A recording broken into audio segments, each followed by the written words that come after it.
Pagtutok sa natatanging ganda ng Pilipinas at pagpapalago ng turismo nito.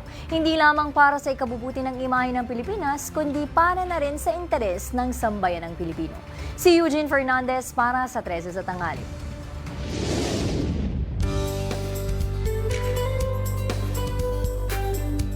Turismo ang sentro ng ASEAN Summit ngayong taon. Maganda ang timing dahil sa chairmanship ng Pilipinas.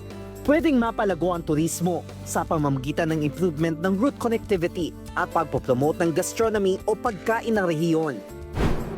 Magandang layunin, pero malaki ring tulong lalo na sa mga Pilipinong nakadepende ang trabaho sa turismo. Gaya na lang ng mga kutsero sa Intramuros. Ayon sa kanila, bumaba na lang sa 70 ang kutsero sa naturang Philippine tourist location, kasabay ng paghinari ng kanilang kita. So after pandemic, alam naman ng lahat yan, no? Talagang sa tourism, zero tayo dyan. Then talagang bumagsak lahat talaga. Mas humina po. Nangonti po sila, gawa na meron tayong epidemya, meron tayong gera sa ibang bansa. Kaya naman nagpapasalamat sila na mabibigyang pansin ng sektor ng turismo.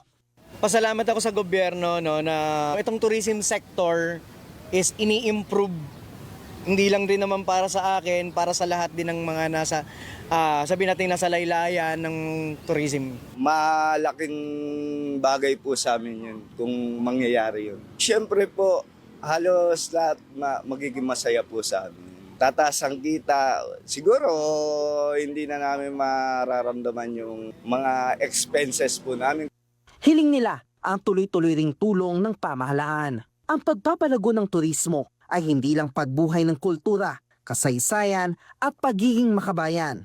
Marami ring pamilya ang nakasandal rito. Para sa totoong balita sa Bagong Pilipinas, Eugene Fernandez ng IBC News para sa 13 sa tanghali.